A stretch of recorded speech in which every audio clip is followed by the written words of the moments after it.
Hi everyone, it's Cindy and welcome back to the channel. I am so excited to be sharing something different with you today. So today I'm not doing a house build or an apartment renovation. Today I am sharing with you a community lot. So recently on the community page of the channel, I had posted a survey and I was asking what would you like to see as a community build because I'd like to add a few more to the channel.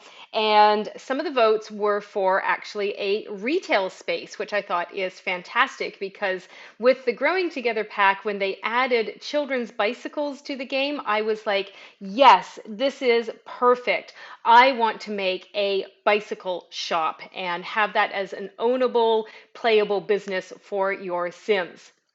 Now, I live in Sweden, and here, like, everyone cycles everywhere for any occasion. And so bicycle shops are super, super common. Like, you cannot throw a stone without hitting a bicycle shop here. And so I wanted to include that in my Sims game as well. And hopefully, you will also enjoy that if you want to add it to your game. So we are building today in Magnolia Promenade, which is the world that came with the Get to Work expansion pack. Now, if you do want your Sims to own this as a retail business that they can run and earn money from, then you will need the Get to Work expansion in order to do that. However, if you don't have Get to Work and you just want to plop this down as a generic community lot in your game, then you can absolutely do that as well. I am building it on a 20 by 20 lot, so you can plop that down at any 20 by 20, even if you don't have Magnolia Promenade. And if you want your Sims to purchase the lot, I believe it was 43,000 simoleons, or it might have gone up to 45 when I had my Sim actually buy it to own, which is a little weird, and I'm not really sure why that is. But if you do want to add this game or this build to your game, you can download it from the gallery. You can find it using my EA ID or hashtag Hyggehaven. That's HYGGEHAVEN. And so you'll see here that I am building the outside. I've been working on that for a little bit as I have been talking. Full disclosure, I actually originally started building this in San Myshuno because I was like, oh yeah, a little like inner city bicycle shop. That would be totally authentic. But unfortunately, the smallest lots in San Myshuno are 30 by 20. And it's not a huge difference from a 30 by 20 compared to a 20 by 20, but somehow it just felt massive because, like, the bicycle shops that exist here around where I live in Europe, our buildings are very small here, and the bicycle shops are typically in like old buildings. They're very small, they're very kind of cramped. They've just crammed like every bit of bicycle and equipment and everything into every square meter of space possible. So I didn't want a building that was like really, really big because that's just not, my experience going to bicycle shops. So I wanted something a lot smaller. So that's why I moved over here to Magnolia Promenade and the smaller 20 by 20 lot. And yet, having said that, I still made this building too big. So you can see here the shape that I have and the size, and it's not until I actually move into doing the interior that I realize it's still too big.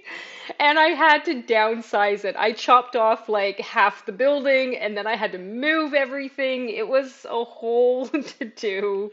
But I got there in the end, and I guess that's all that really matters. But anyway, in addition to the bicycle shop, which is on the ground floor, you can see I've made this a two-story building, and you can see here I've got some stairs going up the back because I decided to add in an unfurnished apartment upstairs. So again, if you do want your Sims to own this as a retail business and you want them to be able to live on the lot above the store, then you can definitely do that. The upstairs apartment, as I said, is unfurnished. It is a 2-bedroom, 1-bath, although it's spacious enough that you could put a second bathroom in if you wanted to, but I just decided to keep it super simple.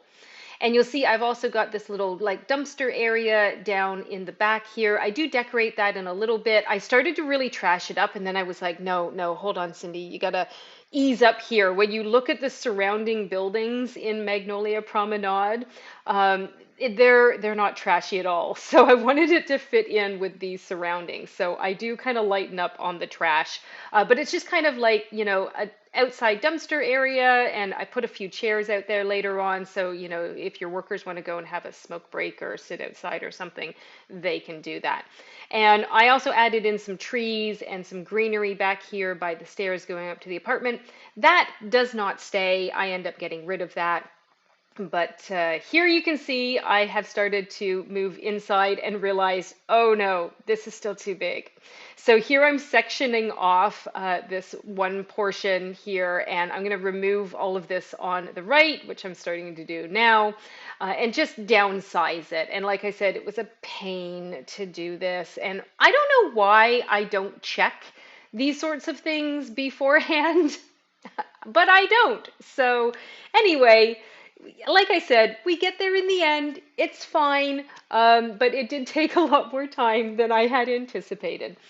Um, but anyway, I have a question for all of you. So, since we are dealing with a community lot and what could be a playable, ownable business, I'm curious, when you play your families, what do you do for careers for your Sims? Do you give your Sims like the rabbit hole careers most often? Or do you prefer playing with like the active careers, like the scientist, the police officer, what's the other one, the doctor? Or do you like playing like the freelance careers, where you can be a maker or those sorts of things like a freelance writer or programmer? Or do you use the get to work, playable, ownable businesses? Like, do you have your Sims run like a restaurant or a retail store or a clothing store? Because I feel like for myself, I mostly have my Sims play the rabbit hole careers. I think sometimes it kind of gives me a break from like micromanaging my Sims so they can just go off and do things. But every now and then I change it up with like a freelance career, or a restaurant or something like that. Although, restaurants have been horribly buggy. Thank you, Carl's Dine Out, for fixing that. But yeah, I'm just curious to know what everyone else likes to do. I don't find I play like the active careers that much, like the police officer and things, because I find like they get really repetitive. Anyway, we've jumped inside now, and you'll see that I end up using like a lot of industrial elements on the inside. I've sectioned it off here, so this is like the shop area, and then there's a workspace area in the back, along with a staff break room, kitchenette, and then of course there is a toilet as well. And behind the counters, you'll see I've used that black and yellow striped fencing because I didn't want the customers going behind the desk into the workspace. And then I realized, oh, right, that fencing doesn't allow any Sims to get through. So I don't show it here on camera, but I did go in later on and I removed that fencing and I put a half wall with a gate.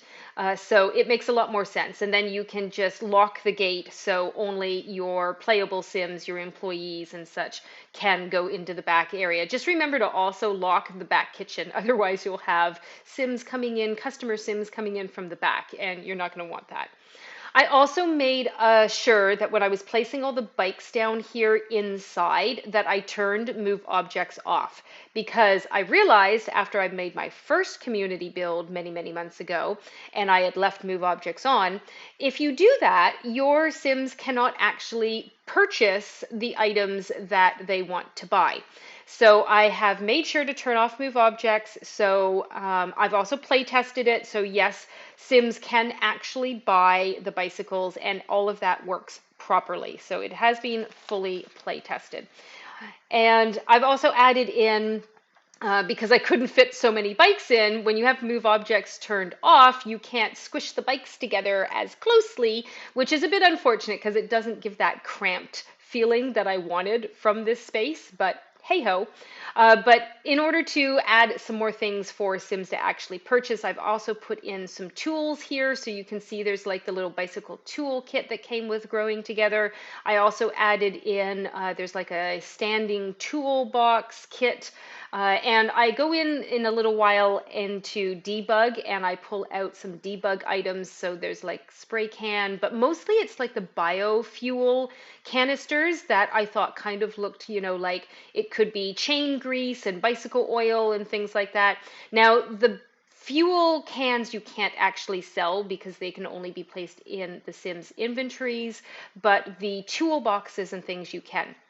I also put a generator here because on the other side of this wall on the outside, I put a garden hose, and that sounds really weird, but the reason I put the garden hose is because usually bicycle shops will have an air pump that you can access from the outside. So if you need to pump up your tires, you can do that. So the generator is like, the air compressor kind of idea. So the little workspace here in the back has a little bicycle in that they're working on repairing right now. And I kind of jump between like the workspace, the staff break room, and the toilet back and forth a whole bunch of times here. So apologies that I'm kind of all over the place, but this is just how my brain operates. It's kind of like, ooh, shiny object. I'll work on that for now. And then, oh, I found this. I'll never find that in the catalog again without a bunch of scrolling. So I'm going to move over here and drop it in here. And then, oh, I need to go back and finish what I was doing. So welcome to the inside of Cindy's brain. That's just how it works. But yeah, I got in some fire alarms and, the faux fire extinguisher here because if you do use the generator, just be aware. Remember, it can catch on fire, but there is a fire alarm just in case. And I also added in a whole bunch of like gear kind of wall hangings and also this tool display into the workshop as well. So that all works. And the toilet and the staff break room are very simple. As you can see, they're very small. They have just what you need: fridge, coffee machine, microwave, that sort of deal. And then we're moving into the upstairs apartment. Like I said, it is a 2-bedroom, 2-bath. I've really just put wallpaper, flooring, and some ceiling lights in. And then you can choose to decorate this however you wish. And as I said, you could certainly put in like a second bathroom. You could even like make the spaces a lot smaller and fit more rooms in if you wanted to, but I just wanted to keep this kind of a simple option. As I said, if you want to have your Sims, live upstairs from where they are running the shop. But now we're just going to go outside. I decided to add in a little bit more landscaping here, but that's mostly it for the build. I also added in some really pretty wisteria here. But if you enjoy this build and this video, a like is always much appreciated. And if you're new, why not subscribe to the channel and click that bell to be notified. I hope that you really enjoyed this idea for a retail lot. I had so much fun making it. But thank you all so much for watching. I will leave you with the screenshots and have a lovely day.